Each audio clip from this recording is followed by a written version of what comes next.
in the 765th meeting of the Security Council on 24th of January 1957, the Indian representative, Mr. Krishna Menon said, and I quote, "There is nothing that has been said on behalf of the Government of India which in the slightest degree indicates that the Government of India or the Union of India will dishonor any international obligations it has undertaken."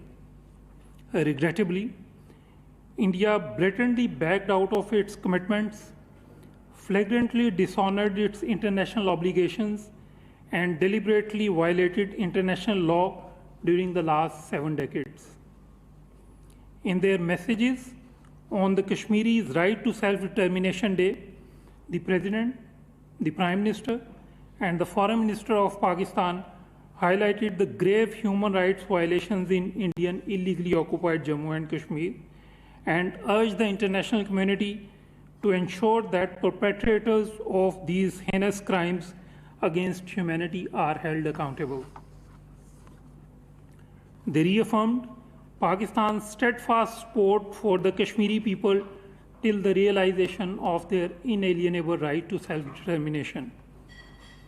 Pakistan has approached the United Nations Secretary General, the UN High Commissioner for Human Rights, and the European Union to seek immediate release of Kashmiri human rights activist and political leader Ms. Asia Andrabi, who remains incarcerated in infamous Indian Tihar jail. It has been highlighted that Ms.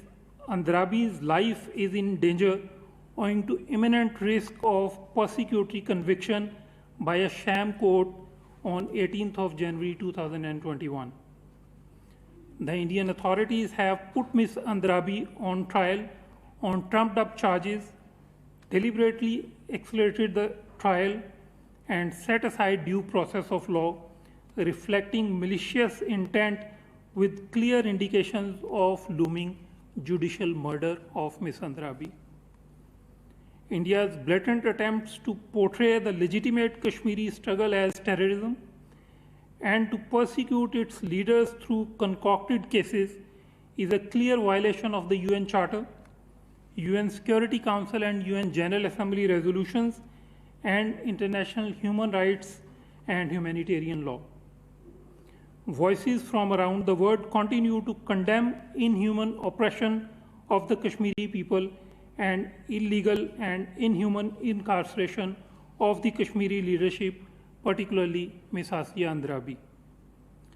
Pakistan welcomes the statement by the Independent Permanent Human Rights Commission of the Organization of Islamic Cooperation. The statement strongly condemns the illegal and inhuman incarceration of Ms. Andrabi and her 2 female associates in Tihar jail on concocted and baseless charges. The Commission has urged the United Nations, the OIC member states, and the international human rights community to put pressure on the Indian government to immediately release Ms. Andrabi and her associates and all other political prisoners, repeal its discriminatory laws which are incompatible with human rights standards, and immediately halt its gross and systematic human rights violations, provide access to UN and OIC fact-finding missions, and cooperate in the establishment of a commission of inquiry under the UN auspices, and implement relevant UN Security Council and OIC resolutions allowing Kashmiris to exercise their legitimate right to self-determination. The Malaysian Consultative Council of Islamic Organization, called MAPIM, has also strongly condemned worsening human rights violations, extrajudicial killings, illegal demographic change, inhuman incarceration of Kashmiri leaders, particularly Ms. Andrabi and her associates. Pakistan categorically rejects completely unwarranted assertions by the Indian Ministry of External Affairs in connection with the Hindu temple incident in Karak. This is not the first time the Indian government has tried to feign concern for minority rights elsewhere while being the most egregious and persistent violator of minority rights itself.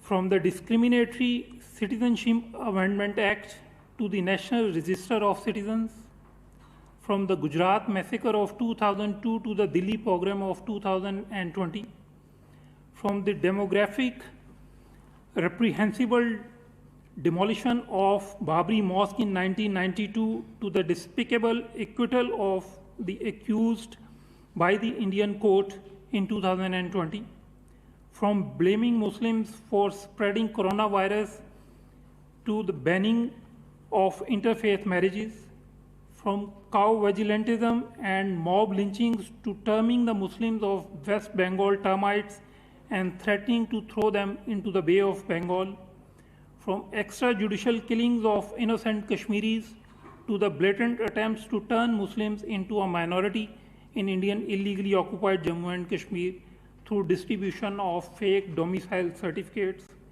The RSS BJP regime's record is replete with instances of gross and systematic violations of rights of the minorities, in particular Muslims.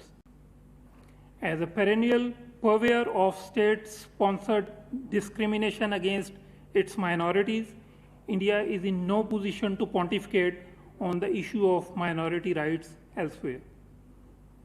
The clear difference between India and Pakistan in respect of minority rights can be gauged from the fact that the accused in the Karak incident were immediately arrested. Orders were issued for repair of the temple. The highest level of judiciary took immediate notice, and senior political leadership condemned the incident. Whereas in India, blatant acts of discrimination against Muslims and other minorities continue to take place with state complicity. Now, coming to the situation in Indian illegally occupied Jammu and Kashmir, in complete disregard of its international legal and moral obligations, India has continuously subjected the people of IIOJK to a brutal military siege, inhuman restrictions, and state terrorism for an unprecedented 521 days since India's illegal and inhuman actions of 5th August 2019. Pakistan strongly condemns the latest extrajudicial killings by the Indian occupation forces of 3 Kashmiri youth in Srinagar on 29th of December 2020. It is doubly inhuman that the bodies of the martyrs were not handed over to their families for a proper burial, despite repeated appeals by the families. This is a new form of oppression that the Indian occupation forces are now resorting to in order to break the will of the Kashmiri people. They have not and will not succeed in this attempt. Pakistan welcomes the commencement of the second round of intra-Afghan negotiations in Doha. The two teams have made significant progress by finalizing the rules and procedures last month and have now reconvened to negotiate on substantive issues. We call upon both sides to remain constructively engaged and show flexibility in the negotiations for reaching an inclusive, broad-based, and comprehensive political settlement which would lead to lasting peace and stability in Afghanistan. We are hopeful that the two sides will prioritize working out a roadmap for reduction in violence and ceasefire in the negotiations. Pakistan reiterates its abiding commitment to a peaceful, stable, united, sovereign, democratic, and prosperous Afghanistan. Pakistan welcomes the decision by the Kingdom of Saudi Arabia and the State of Qatar to reopen the land, air, and sea borders between the two countries.